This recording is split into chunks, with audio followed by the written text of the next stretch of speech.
الحمد لله رب العالمين والعاقبة للمتقين والصلاة والسلام على رسول النبي الكريم أما بعد فأعوذ بالله من الشيطان الرجيم بسم الله الرحمن الرحيم اللهم صل على محمد وعلى آل محمد كما صليت على إبراهيم وعلى آل إبراهيم إنك حميد مجيد اللهم بارك على محمد وعلى آل محمد كما باركت على إبراهيم وعلى آل ابراہیم انک حمید مجید۔ میرے محترم بھائیو بہنوں، آج کے موجودہ حالات میں ہر شخص پریشان ہے، ہر شخص کسی نہ کسی پریشانی میں مبتلا ہے اور کسی نہ کسی ٹینشن میں رہتا ہے۔ یہی وجہ ہے کہ آپ دیکھ لیجئے کہ ہمارے ہاں اخلاق کا فقدان ہوتا جا رہا ہے۔ اعلیٰ اخلاق میں کمی ہوتے ہوتے آج تقریباً اعلیٰ اخلاق ناپید ہو چکے ہیں۔ وجہ کیا ہے؟ وجہ یہ ہے کہ انسانی رویے، یہ انسان کے رویے ہیں جس کی وجہ سے انسان کے اوپر حالات آتے ہیں۔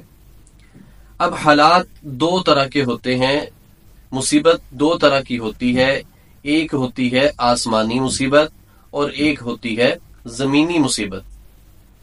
اب ان دونوں کے درمیان ڈفرنس کیا ہے، ان دونوں کی حقیقت کیا ہے، یہ میں آپ کو ایک واقعہ سنا کر کلیئر کروں گا۔ آپ نے خلیفہ ہارون رشید کا نام تو سنا ہی ہوگا۔ خلیفہ ہارون رشید کے دور میں زبردست قسم کا قحط پڑا۔ اب قحط پڑنے کی وجہ سے بادشاہ کو نہ دن کو چین نہ رات کو چین، بادشاہ بہت پریشان، ہر قسم کا حربہ استعمال کر لیا، تمام تدابیر اختیار کر لیں، لیکن قحط ایسا تھا کہ ختم ہونے کا نام ہی نہیں لیتا تھا۔ غرض یہ کہ تمام تدابیر اختیار کرنے کے باوجود بھی بادشاہ جو ہے وہ تھک ہار کر بیٹھ گیا کہ اب کیا کیا جائے، قحط سے کیسے نپٹا جائے۔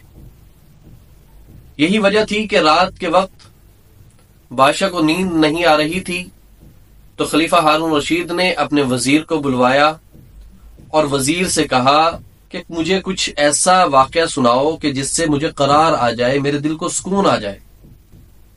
وزیر خاصا عقل مند تھا، وزیر نے بادشاہ کی پریشانی کو بھانپ لیا اور اس نے کہا کہ بادشاہ سلامت، ایک جنگل میں بندریا اپنے بچے کے ساتھ رہا کرتی تھی، تو ایک روز بندریا کو جنگل سے باہر کسی کام کی وجہ سے جانا پڑ گیا۔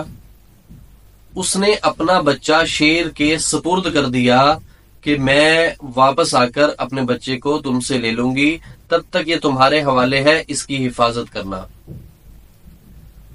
اب شیر نے اسے اپنی پشت پر بٹھایا، اپنی گردن پر بٹھایا اور اپنے روزمرہ کے کام دیکھنے لگ گیا، روزمرہ کے کام کرنے لگ گیا۔ اسی اثناء میں آسمان سے ایک عقاب آیا، ایک چیل آئی، اس نے جھپٹا مارا اور بندریا کا جو بچہ تھا اس کو اپنے پنجوں میں دبوچا اور آسمان میں گم ہو گئی۔ اب شیر کبھی ادھر بھاگے، کبھی ادھر بھاگے، کبھی یہاں جائے، کبھی وہاں جائے، لیکن اس کی تمام کوششیں بے سود، کیونکہ وہ تو آسمان میں چلی گئی۔ چیل جو ہے وہ بندریا کا بچہ لے کر آسمان پہ چلے گی، اب شیر جو ہے وہ آسمان پر جا کر اس کا مقابلہ تو کرنے سے رہا۔ کچھ عرصے کے بعد جب بندریا واپس آئی، اس نے اپنے بچے کا تقاضا کیا، تو شیر نے بڑی ندامت کے ساتھ اسے تمام ماجرا بتا دیا اور اسے کہا، بے شک جنگل کا راجا ہوں، جنگل کا شیر ہوں، میری زمین پر تو حکومت ہو سکتی ہے، زمین والوں پر تو بس چل سکتا ہے، لیکن آسمان پر اگر کوئی چیز چلی جائے تو میں اس کا مقابلہ کیسے کر سکتا ہوں۔ تو وزیر نے کہا کہ بادشاہ سلامت، یہی صورتحال آپ کی بھی ہے کہ آج اس ملک کے اوپر جو آفت آئی ہے، جو مصیبت آئی ہے، وہ آسمانی مصیبت آئی ہے، زمینی مصیبت نہیں آئی۔ آسمانی مصیبت جب آتی ہے تو اس کا اور حل ہوتا ہے، زمینی مصیبت آتی ہے تو اس کا اور حل ہوتا ہے۔ تو خلیفہ ہارون رشید کے ذہن میں بات بیٹھ گئی، تو وزیر نے مزید بادشاہ کو مشورہ دیا کہ بادشاہ سلامت، آپ قحط کا مقابلہ جتنی مرضی تدابیر اختیار کر لیں، جب تک آپ فقیر نہیں بنیں گے تب تک آپ قحط کا مقابلہ نہیں کر سکتے. آپ کو قحط ختم کرنے کے لیے بادشاہت چھوڑ کر فقیری اختیار کرنی پڑے گی، فقیر بننا پڑے گا. تو خلیفہ ہارون رشید سمجھ گیا کہ وزیر کیا کہنا چاہتا ہے، لہذا ہارون رشید نے وضو کیا، مصلی بچھایا اور اللہ کے حضور خوب رو رو کر گڑ گڑا کر جو ہے دعا کی، اور اللہ رب العزت نے اسے قحط سے نجات عطا فرمائی. تو میرے محترم بھائیو بہنوں، یہی حالات آج میرے اور آپ کے بھی ہیں. آج ہمارے اوپر جو حالات آئے ہوئے ہیں وہ آسمانی حالات ہیں، اور ان تمام کا حل اللہ رب العزت نے کس میں رکھا ہے؟ صرف سجدے میں رکھا ہے، صرف سجدے میں رکھا ہے. آج ہم کتنی تدابیر اختیار کر چکے ہیں، ہمارا ہر حربہ، ہر تدبیر ناکام جاتی ہے، لیکن ہماری مشکل ہے کہ ٹلنے کا نام نہیں لیتی، ہماری مشکل ہے کہ ختم ہونے کا نام ہی نہیں لیتی. وجہ کیا ہے؟ وجہ یہ ہے کہ آج ہم نے امارت تو اختیار کر لی، فقیری کی طرف کسی کا ذہن ہی نہیں گیا. اب فقیری کیا ہے؟ فقیر کسے کہتے ہیں؟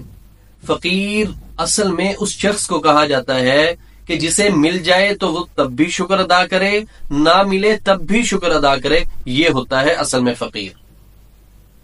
اصل فقیر اس کو کہتے ہیں.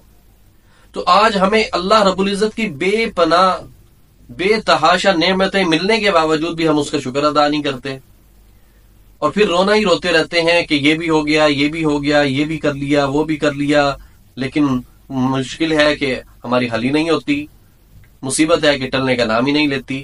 تو میرے محترم بھائیو بہنوں، خدا کے لیے اللہ کو راضی کر لو، اللہ کو راضی کر لو. میرا رب ہم سے ناراض ہے، اس کو راضی کریں گے، ہمارے سارے مسئلے حل ہو جائیں گے. اللہ رب العزت سے دعا ہے کہ وہ مجھے اور آپ کو سچا مسلمان بننے کی توفیق عطا فرمائے، اور اللہ رب العزت ہمیں ایسے اعمال کرنے والا بنا دے کہ ہم اسے پسند آ جائیں. آمین. وآخر دعوانا ان الحمد للہ رب العالمین.